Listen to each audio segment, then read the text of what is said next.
The Great Shakespearian Bird Release, Central Park. It's a bright and sunny day. Eugene Nedley stands at a podium. Workers are nearby, tending to crates containing all the surviving birds mentioned in Shakespeare. His friends and fellow four elementals, Marianne Blood and Anjus Troop, stand nearby. There's a small crowd, more than you'd think. There's also a heavy police presence after the various failed and one successful assassination attempt. And thus, one could say this day is for the birds. Not for the birds in the meaning of worthless, rather worthful. Our mission is to make the natural world more interesting. Toss some lemurs in there, put a deer on that, hippo that potamus up. And so, it's with great joy that I release all the birds mentioned in Shakespeare into Central Park. You can see the list in your programs. Please note that those that are crossed out gave up their mortal coil before today. A moment of silence. Well, I just got here. What's happening? We're having a moment of silence. Oh. How's it going? Good, really meaningful.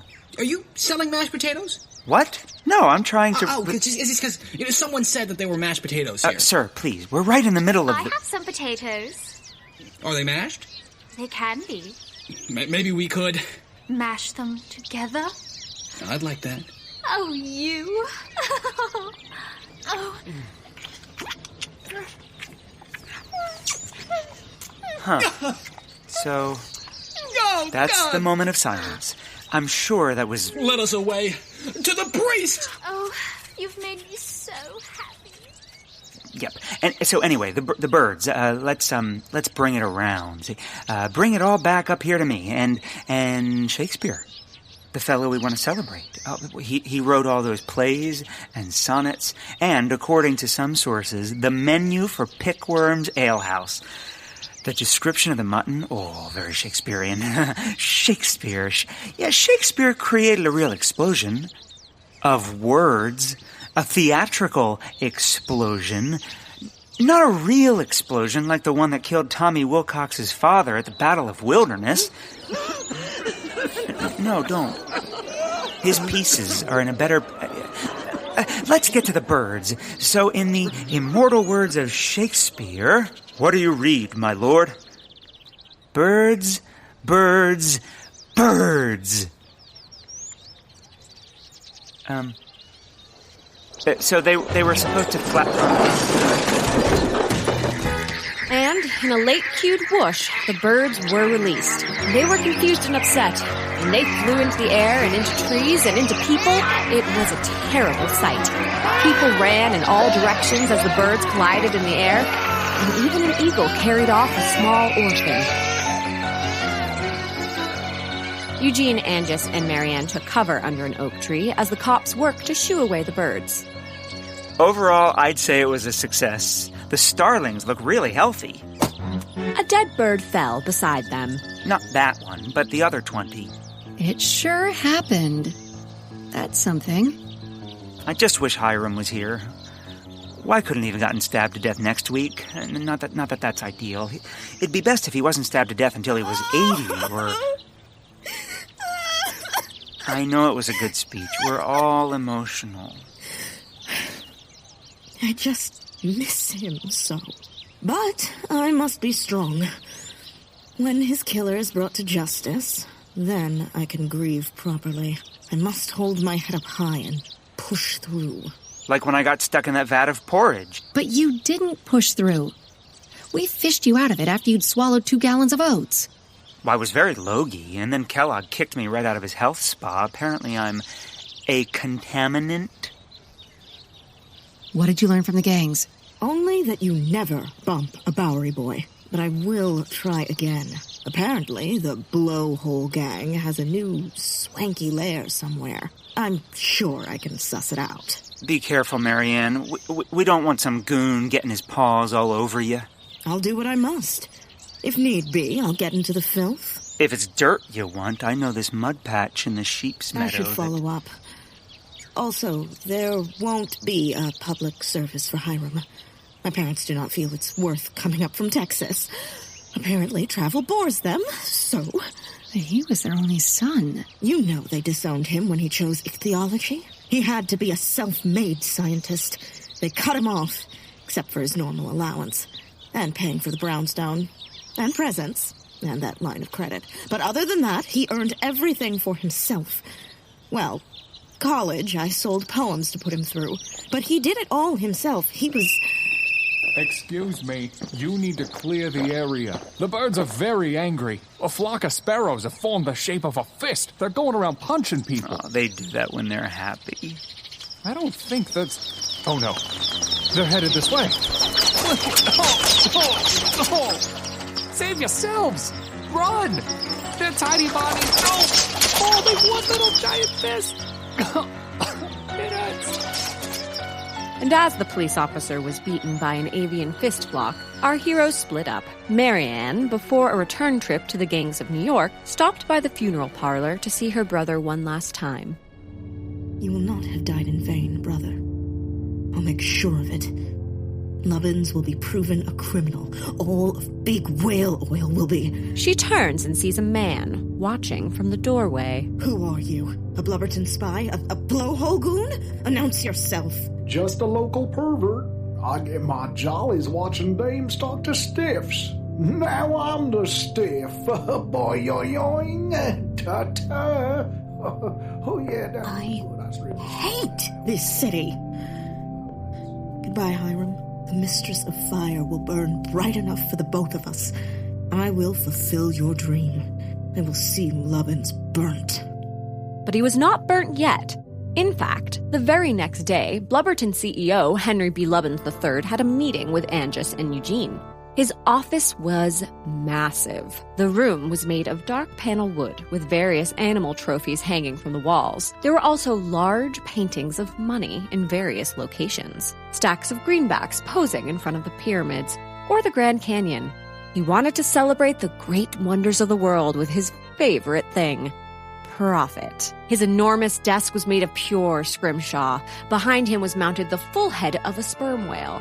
Lubbins, though, was a small, angry molehill of a man with only a wisp of hair on his head and cheeks that would flush red when he was angry, and his cheeks were always red.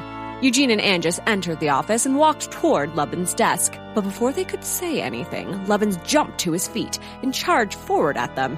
He held a large dead bird in his hand. He jabbed Eugene with the avian corpse. Is this your bird? My bird? Well, aren't you the Bob Cobb that let all those birds loose? You're welcome. Saw your mug in the paper. Also your face. Oh, the Daily Star. I was one of their idiots to watch. Bad headline, but hurtful words in the article, so win-win, I guess. Two negatives make a positive. Positive nothing! I like the drawing of you better. Well, your nose is aquiline in print, but in real life it's all... We need to... You need to shut it. This flapper flopped dead and knocked my noggin on my way to work. All sorts of reports of avian carnage. Do you ever get bonked by a beat geek like this one? Cormorant. What? That was a cormorant.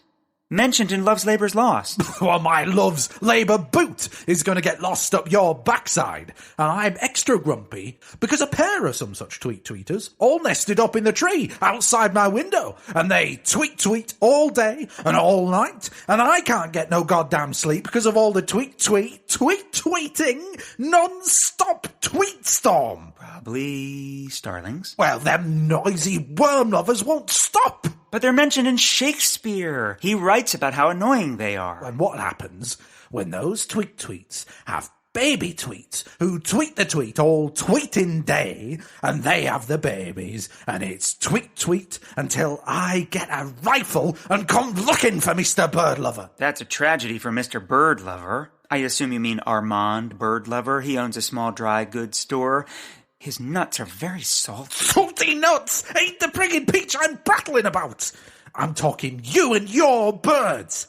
But it's good you came down here, because now I can give you a thumping without leaving the comforts of my office. Hold on, Lubbins. We didn't come down here for a thumping. We came down here to accuse you. Accuse me? You do have a temper. What do you mean? Ugh. With that, he picked a whale tooth off his desk and squeezed it in his meaty mitt until it cracked in half. Our friend was murdered and... Lady, I got a son who spends all his time in backdoor brothels, a wife who thinks diamonds should be thrown away after wearing, and a daughter who, well, mannish at best. You think You killed Hiram Blood. Don't you spout that name at me! So you admit it. You didn't get along. And with that sigh, Lubbins went over to the large sperm whale head behind his desk. He yanked on a velvet rope, which caused the whale's mouth to open, revealing a door. Follow me. Anjus and Eugene followed Lubbins into the whale's mouth. On the other side, they stepped out onto an upper catwalk of a processing plant. They looked down in wonder and horror as modern technology quickly tore whales apart and turned them into various products. It was a brutal and amazing display of bloody efficiency. Workers stirred steaming vats of blubber. Others strained flesh or processed oil. Lubbins took a deep breath. There's nothing like the smell of ambergris and boiling fat. Ew. I thought your processing plant was in Brooklyn? The main whale works is, but I like to keep this little boutique processor here for high-end special batches. Mostly we focus on minke whales here. Reminds me of my beginnings as a baleen boy. When I was knee-high to nothing, I'd go inside the whales and pluck the baleen. That smell sticks to your bone. 1,000 times gross. 1,000 times America. This is our country. This is our national pastime. I earned a nickel for every metric ton of baleen I plucked. I took that nickel and put half a dime's worth of blubber.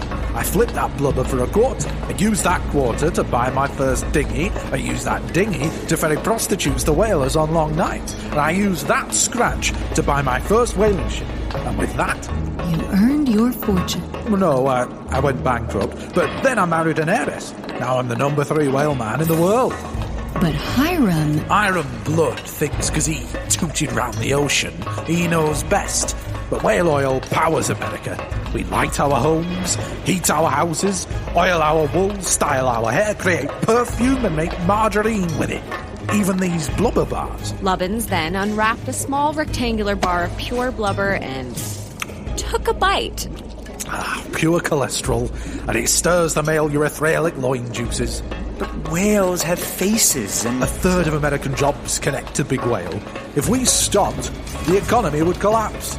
It'd be pilgrim times all over again. They'd burn you as a witch for sure, and flog Mr. Birdie over here as the town idiot. Dr. Blood was just too short-sighted to see. Hiram Blood is dead. By this point, they'd finished walking the catwalk and entered another door. This was just a regular wood one, not a fancy whale-face door. And they walked into the Blubberton accounting offices. Yeah, Hiram died just when he would have helped me, jacking me over in the process. What do you mean, help you? And what does jacking me over mean? I had a court case. Hiram was going to testify. On your behalf? Never! Well, one hand scratches the other. Does it? Hold on. Nice! Now your turn, Lefty. Okay. Now back to the other. That checks out. He was going to save me millions. Show him, Bartleby. Yes, boss. Okay, and here you go, boss. See? That's just a piece of paper with the word millions written on it. But now, I'm this. What is that, a stick and 2 droopy cantaloupes? Unless it's cold. That doesn't prove anything. Proof is for long hairs. You want a real mystery, Sherlock, and... Girl Sherlock? What's a famous name for a lady detective? There isn't one, and there never will be. Well, anyway, tell me this. How does someone steal a whole live whale? What? Well, we designed a new freighter, right, to bring the whale back whole, alive. We get it up the Hudson, and bam! It's stolen! The whole 56-foot sperm whale. Yeah, we printed missing posters. Missing whale. He doesn't look familiar. Oh, maybe I saw him on Houston buying smokes. Does he smoke? He burns me up. Costs me a fortune. Right, Bartleby? A fortune, boss. Shut up, you idiot. Maybe it was the boll weevil, that guy who's raiding ships. No, that guy only goes after fishing boats and cargo ships. Whale industry bribes him monthly to leave us alone. But who knows anymore? The whole city's kooks. Now, if you'll excuse me, I got tickets for the ballet. I love watching Gams flexing her brahms. Goodbye. Goodbye. I hope we never have the pleasure of meeting again. And now, exit through the gift shop. He's nice. Do you think Your meeting is over. Goodbye now. Ah, Laban's personal secretary, Ellis E. Ellison. Where did you come from? Where all good personal secretaries come from. The shadows. Before that, Cleveland. Now leave. Fine, Ellis E. Ellison, but this isn't the last you'll see of us. You hear that, Ellis E. Ellison? He did. And with that, Eugene and Anjus exited into the gift shop. Ooh, you like this toting bag? I like the font, but the etching of the whale being stabbed is it's a bit much. Eugene, you're not buying that. This is an evil corporation. This one says the thrill of the krill, and the whale has X's for eyes. Oh, that's a terrible pun. Put that down. This well-appointed gift shop is a gift trap, and we're the mice. And we're not taking the cheese. Free cheese samples? And how? We suggest you remove the toothpick before Don't tell me. Ow. What to ow do? Ow. Ow. Do you like it? It's whale's milk cheese. Ow. Cave aged. I do enjoy caves. How do you milk a whale? Ow. It's easy. You separate a calf from its mother, kill the calf while the mother is watching. Then the mom gets so sad, she just leaks the milk and you scoop it up. That's terrible. Oh, don't worry. We make sure to kill the mother afterward. How is that better? Who said it was better? More cheese? We're not eating any more of your murder cheese. Yeah, this is definitely my last one.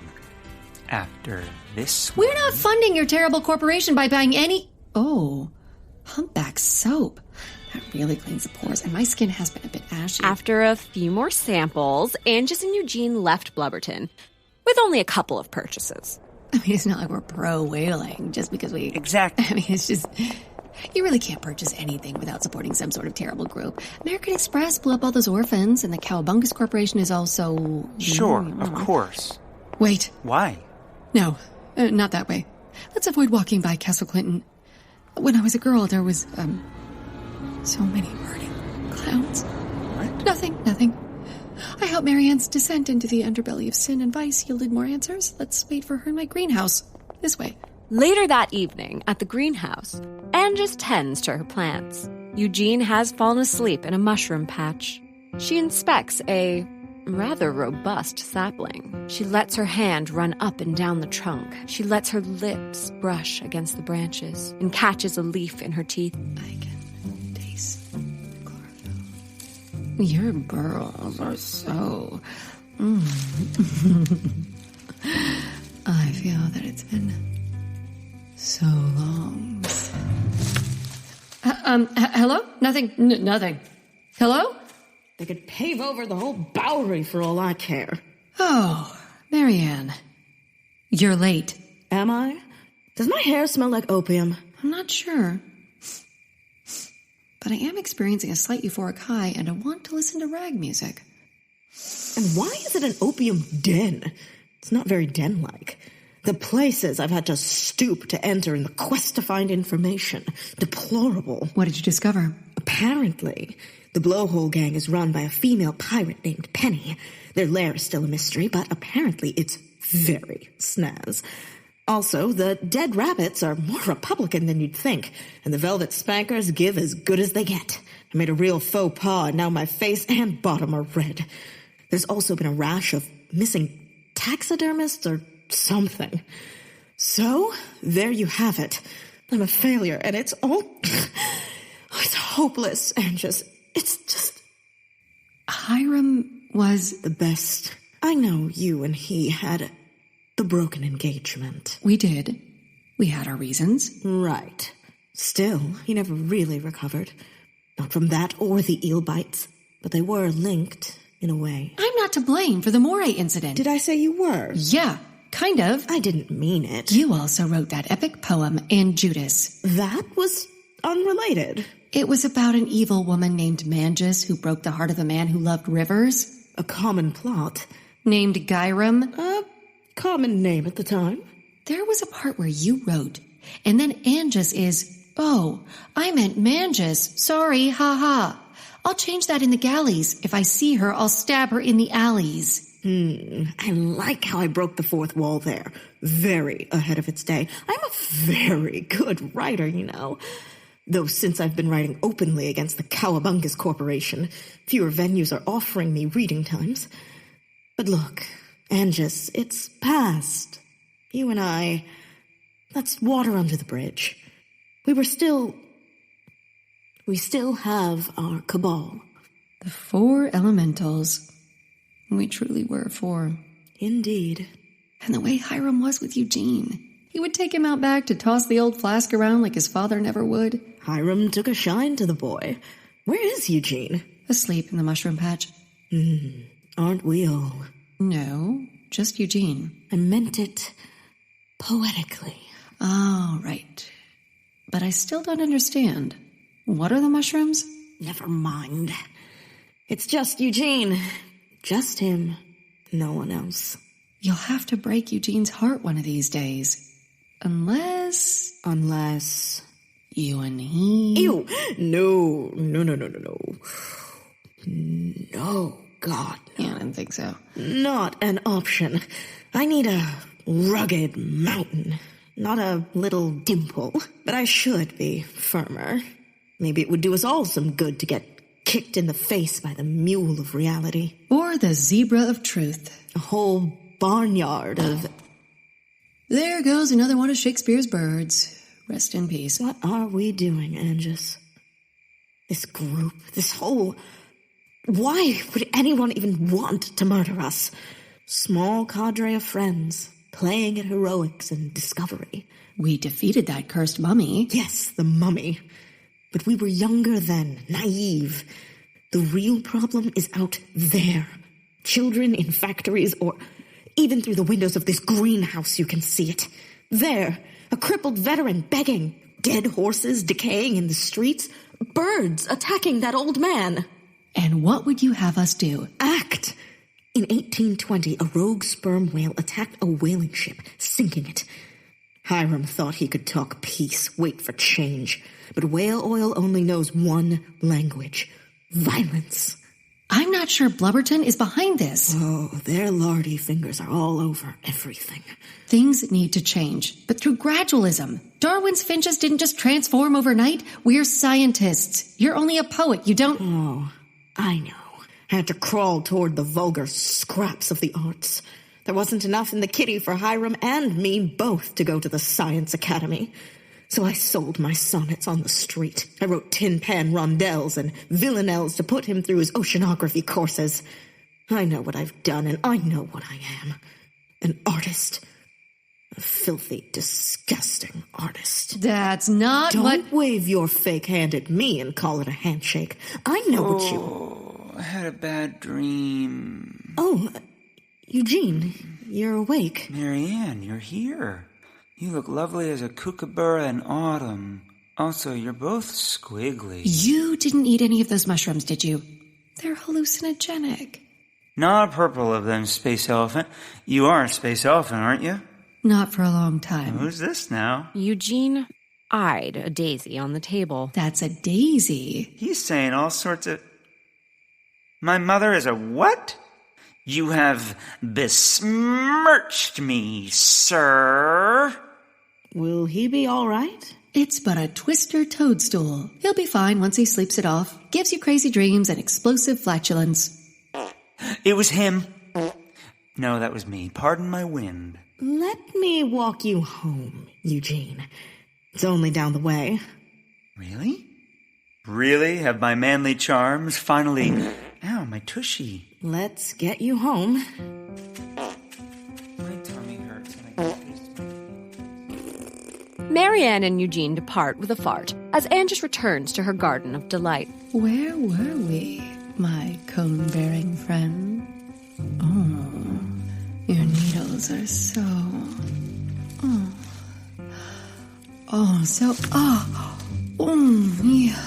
Oh, God, they're so... sharp. Body. The sound.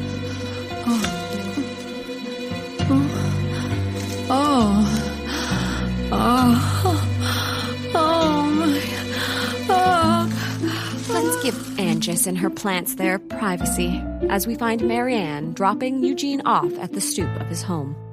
You want to come up and touch coffee? I mean, have some... It's not going to happen, Eugene. Not ever. I know you're hallucinating, but it's best you understand. I understand, but we can just have casual coffee. I have an A-B rhyme scheme forming in my head. If I don't release my poetic juices, I might get gallstones. It's what killed Wordsworth. We don't want that. Art is the food of art, and... Oh, no. Oh, no. Oh, no. Emergency. Bye now. Oh, don't look at my pants. I never have. Now, off to work. Back at the greenhouse, post-coniferous coitus, Anjus strokes the trunk of a palm tree. You've got branches in all the right places, and... Who's there? Show yourselves, I defeated a mummy. Oh, a whole mummy. Well, I hope you held on to those bandages.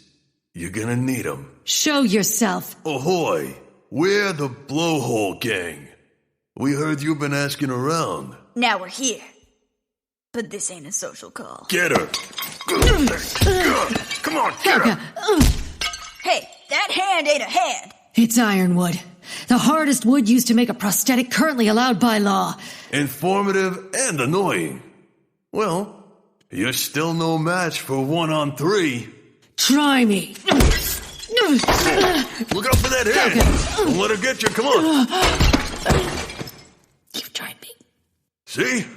Sheer numbers beats a one-armed woman. Just like the Civil War. Enough now. Don't hurt her. Too much. Well. Dr. Troop. It looks like we caught you. Green-handed. Pirate Penny, the masked leader of the Blowhole Gang. Oh, my reputation precedes. I'll tear you apart. Now, Doctor. I'd hate to resort to drastic measures. Leave that daisy alone. Oh, these leaves pull off so easily. Oh. 1, Stop. 2, They're innocent, Flora. 3. Oh, this whole thing just coming right off. What do you want? Right now, just for you to sleep. Chloroform her. And with that, Anjus was a prisoner of the Blowhole Gang and their deadly leader, Pirate Penny. But before she left, she turned back and ripped the daisy to shreds.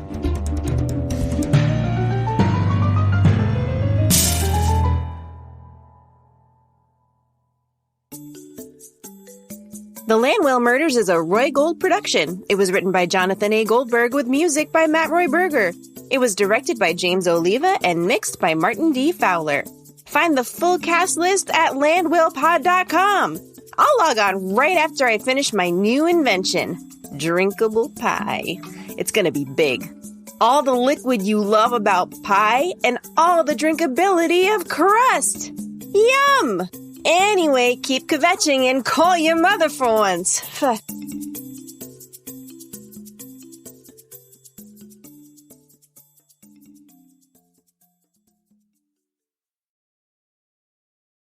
If you don't mind, actually, before we get married, can I sing you a special lullaby my mum sings to me? All right, here it goes. Oh, potatoes, you're a potato girl. When you grow up, you'll find your young man, and then he will help you pick some potatoes.